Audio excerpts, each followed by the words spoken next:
Assalamualaikum warahmatullahi wabarakatuh.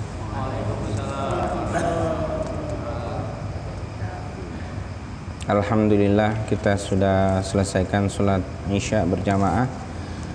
Kemudian kita lanjutkan kajian kita surah Al-Baqarah ayat 61. Tadi sudah tartil kosakata. Kemudian kita coba akan mengalih bahasakan ayat 61.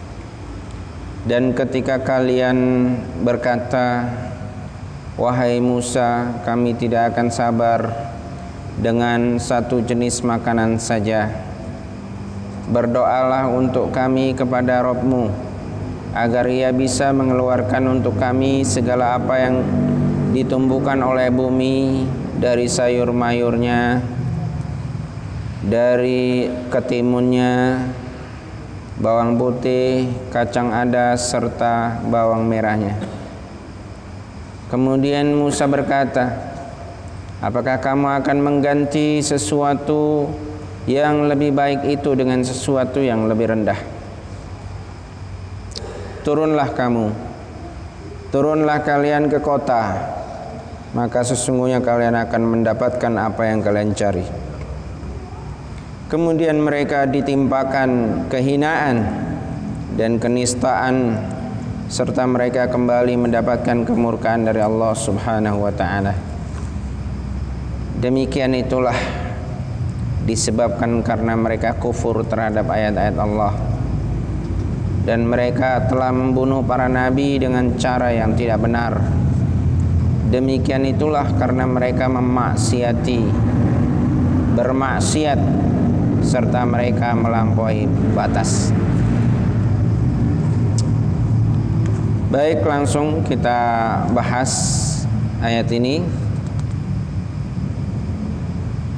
Ayat 61 dari surah Al-Baqarah, masih dalam rangkaian kisah perjalanan Bani Israel, umatnya Nabi Musa alaihissalam.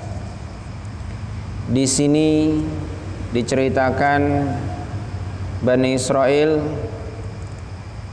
ketika sudah mendapatkan berbagai kemudahan kenikmatan bersama Nabi Musa, tapi ternyata mereka itu adalah tipe manusia yang tidak bersyukur atas nikmat Allah Subhanahu wa ta'ala.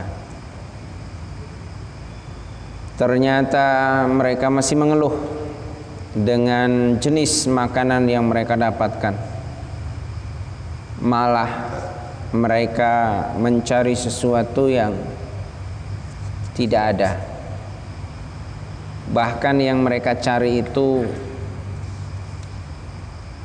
kenikmatannya, kualitas nikmatnya itu lebih rendah daripada yang ada pada diri mereka. Ini akan menjadi pelajaran buat kita, bahwa ternyata orang yang bersyukur itu terbagi menjadi dua. Ada orang yang bisa bersyukur hanya maksudnya nikmat yang dapat disyukuri itu ternyata terbagi menjadi tiga. Nikmat yang dapat disyukuri ternyata terbagi menjadi tiga. Yang pertama ada nikmat dunia. Yang kedua ada nikmat diniyah. Yang ketiga ada nikmat ukhrawiyah. Yang pertama nikmat dunia. Nikmat dunia itu adalah nikmat yang dirasakan oleh kebanyakan orang. Seperti contohnya materi, harta. Jadi kalau dapat harta banyak, baru mereka merasa bahwa mereka itu mendapatkan nikmat. Kalau dapat anak, baru mereka serasa mendapatkan nikmat yang begitu banyak. Kalau dapat pekerjaan yang baik, baru merasa mendapatkan nikmat. Kenikmatan yang ketiga adalah kenikmatan diniyah yang bersifat agama. Contohnya ketika kita bisa sabar. Contohnya ketika kita bisa mendapatkan ilmu. Contohnya ketika kita bisa mendapatkan tausiah, nasihat.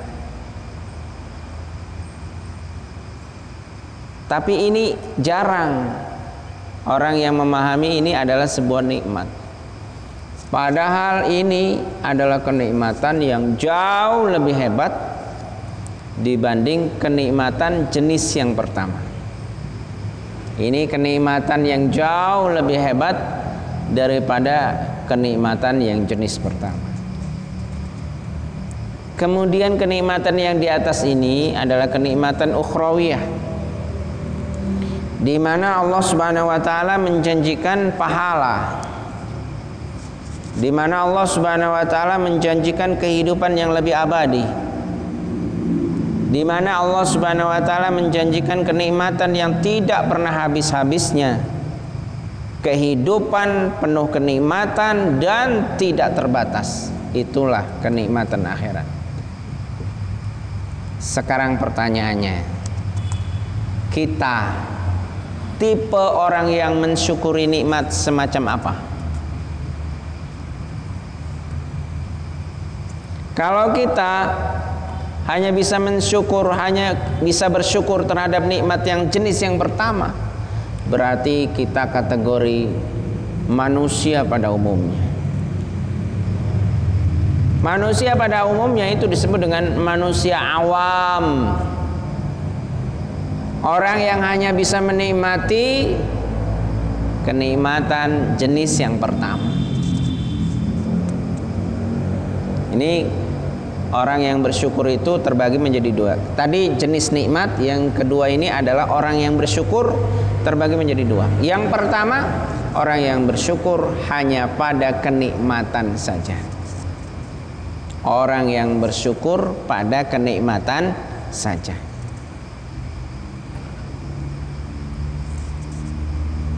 Kemudian yang kedua, tipe yang kedua adalah ada orang yang bersyukur tapi juga terhadap nikmat, juga terhadap musibah. Terhadap nikmat dia bersyukur, terhadap musibah juga bersyukur. Dan Rasulullah paling memuji terhadap manusia tipe ini.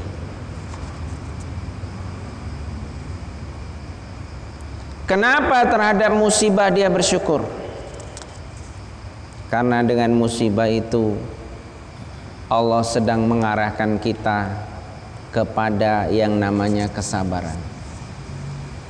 Dan dia faham bahwa kesabaran itu adalah puncak kenikmatan. Dan dia paham innallaha ma'as sabirin. Sesungguhnya Allah bersama orang-orang yang sabar. Perhatikan ketika Nabi kita Muhammad SAW ditawari oleh Allah Subhanahu wa taala, wahai Muhammad, jika ingin kau Mekah, aku jadikan emas semuanya. Apa yang kau minta, aku akan berikan. Kata Rasul, la ya Rabb, tidak wahai Rabb. Biarkan aku kenyang sehari, lapar sehari. Biarkan aku kenyang sehari, lapar sehari. Ketika aku kenyang, maka aku bersyukur kepadamu. Ketika aku lapar, aku tambah dekat denganmu. Itulah Rasulullah Sallallahu Alaihi Wasallam. Sekarang kita lihat bagaimana contoh di ayat 61 ini. Bani Israel ternyata standar kualitas mereka itu adalah standarnya di bawah. Seperti manusia pada umumnya yang memandang nikmat itu hanya kenikmatan yang bersifat duniawi, Yang memandang nikmat itu hanya kenikmatan yang mengenakkan, tetapi mereka tidak memandang kenikmatan itu yang lebih berkualitas. Ada Nabi Musa di hadapan mereka. Bukankah itu nikmat yang lebih besar dibanding makanan? Ada guru di hadapan mereka. Ada orang yang dekat dengan Allah. Ada bimbingan menuju hidayah, petunjuk. Ada bimbingan menuju surga. Apakah itu bukan kenikmatan yang lebih baik daripada makanan? Ini malah ngurusin makanan. Allahu Akbar. Malah sebutan sayur disebutin. Malah segala bawang disebutin. Malah kacang adas dan lain sebagainya. Apa nilainya itu? Walaupun itu memang ada dan penting, tapi tidak lebih penting daripada bimbingan seorang Nabi Musa. Jadi kalau kita masih tipe makhluk mental seperti ini, apa bedanya kita dengan Bani Israel? Kenapa Bani Israel diceritakan begitu panjang? Ini maksudnya. Ini pentingnya. Apa yang dijanjikan? Apa yang dikatakan Nabi Musa terhadap orang-orang seperti ini? Atastabdilun alladzi huwa adna billadzi huwa khair. Apakah kamu mau menukar sesuatu yang sudah baik ditukar menjadi sesuatu yang lebih rendah nilainya? Apa yang baik itu? Yang baik itu adalah kesyukuran. Apa yang baik itu? Yang baik itu adalah nabi di hadapan mereka. Apa yang baik itu? Yang baik itu adalah qanaah. Apa yang baik itu? Yang baik itu adalah kesabaran. Mau ditukar dengan bawang, mau ditukar dengan makanan yang sepele, bumbu-bumbu. Mereka lebih cari bumbu-bumbu. Nah, ini memang cara pandang. Kadang-kadang banyak di antara kita yang cara pandangnya belum sampai. Ibadahnya sudah banyak ibadahnya, tapi cara pandangnya belum nyampe. Allah lebih suka orang yang cara pandangnya berkualitas, sehingga amal ibadahnya juga berkualitas. Kata Nabi, ahsanul amali adwamuha. Amal yang terbaik adalah adwamuha, yang sedikit tapi mantap, continue, istiqamah, terus. Jangan punya amal naik kemudian turun drastis dan menghilang tanpa bekas. Na'udzubillah min dzalik. Kembali lagi, tipe manusia yang hanya bisa bersyukur terhadap nikmat keenakan dunia itu adalah tipe manusia-manusia rendahan. Oleh karena itu, Allah Subhanahu wa taala di sini menyampaikan wa duribat alaihimudz zillatu wal maskanah. Allah akan meletakkan derajat mereka itu pada letak yang rendah, sangat rendah. Wal maskanah, bahkan nista kedudukan mereka. Dan enggak cukup di situ. Allah tambahkan dengan waba'u bi ghadabim minallah. Mereka kembali tersungkur, bahkan mendapatkan kemurkaan dari Allah Subhanahu wa ta'ala. Padahal di ayat sebelum-sebelumnya, di ayat-ayat sebelumnya Allah berfirman, ya bani Israil uzkuru ni'mati allati an'amtu alaikum wa anni wa anni faddaltukum 'alal 'alamin. Wahai Bani Israel, ingatlah terhadap nikmatku yang telah aku berikan kepada kalian, dan aku sudah mengistimewakan kalian. Wa anni faddaltukum 'alal 'alamin, atas umat-umat yang lain. Bani Israel itu dimanjakan dari umat-umat yang lain. Perhatikan permintaannya apa yang tidak dipenuhi oleh Allah Subhanahu wa taala. Gampang sekali. Hai Musa, kita ini tersesat, nggak bisa kemana-mana, hampir terbunuh di pinggir laut. Bagaimana doa wahai Musa? Gampang Allah turunkan. Dibelahkan oleh Allah laut. Cuma pukulkan tongkat ke laut, terbelah. Alangkah enaknya. Akhirnya mereka terselamatkan dari kejaran Firaun. Setelah itu di Bukit Tiah tidak ada air dan lain sebagainya. Kehausan. Wahai Musa, tolong pukulkan ke batu, kemudian keluar mata air. Enak. Kemudian gak ada makanan, Allah turunkan manna wassalwa. Kemudian ada kasus peristiwa pembunuhan yang pembunuhnya tidak diketahui. Minta solusinya kepada Nabi Musa. Suruh cari sapi betina, kemudian dipotong sapinya, kemudian dagingnya dipukulkan ke mayat, kemudian mayatnya bangun, hidup kembali, kemudian mayat itu berkata, si fulan yang membunuh aku, kemudian mayat itu kembali mati. Ini begitu dahsyatnya apa permintaan mereka, langsung terwujud. Tapi apakah mereka bersyukur? Tidak. Akankah kita menjadi manusia-manusia seperti itu lagi? Na'udzubillah min dzalik. Jangan sampai kita menjadi waba'u bi ghadabim minallah. Dzalika bi annahum kanu yakfuruna bi ayatillah. Nikmat-nikmat Allah bertubi-tubi dikufuri. Akhirnya mereka sama saja mengkufuri ayat-ayat Allah. Wa yaqtuluna an-nabiyyina bighairil haqq. Dalam sejarah kehidupan mereka dilalui banyak nabi, ternyata hampir kebanyakan di antara mereka dibunuh oleh mereka. Bighairil haqq, tanpa alasan yang benar. Dzalika bima asaw wa kanu ya'tadun. Itulah manusia-manusia yang maksiat dan manusia-manusia yang melampaui batas. Melampaui batas.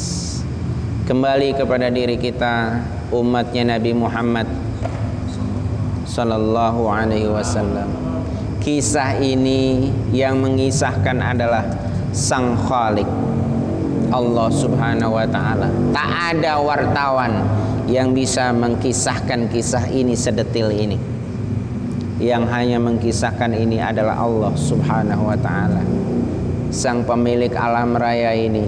Kemudian kenapa kisah ini diabadikan, dimasukkan di dalam kitab suci Al-Quran, supaya umatnya Nabi Muhammad menjadi umat-umat terakhir dalam kehidupan ini, sejarah kehidupan manusia ini, supaya mereka itu faham bahwa jangan pernah terjadi seperti umat-umat sebelumnya. Karena umat Nabi Muhammad adalah umat yang terbaik di antara para nabi. Alhamdulillah, alhamdulillah, alhamdulillah, kita ditakdirkan oleh Allah menjadi umatnya Nabi Muhammad sallallahu alaihi wasallam. Maka kesyukuran demi kesyukuran setiap hari harus kita tampakkan dan kita wujudkan kepada Allah Subhanahu wa ta'ala. Demikian apa yang bisa kita bahas di firman Allah surah Al-Baqarah ayat 61 yang begitu panjang. Mudah-mudahan kita dapat makna yang signifikan, sehingga dengan makna tersebut kita bisa menjadikannya sebagai sifat dan karakter kita sebagai orang-orang yang beriman, yang loyalitasnya begitu tinggi kepada Allah Subhanahu wa ta'ala. Kurang dan lebihnya saya mohon maaf. Kita tutup majelis ini dengan baca doa. Bismillahirrahmanirrahim.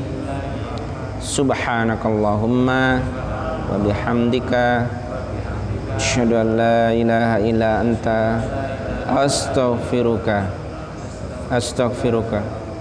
astaghfiruka wa atubu ilaik. Assalamualaikum warahmatullahi wabarakatuh.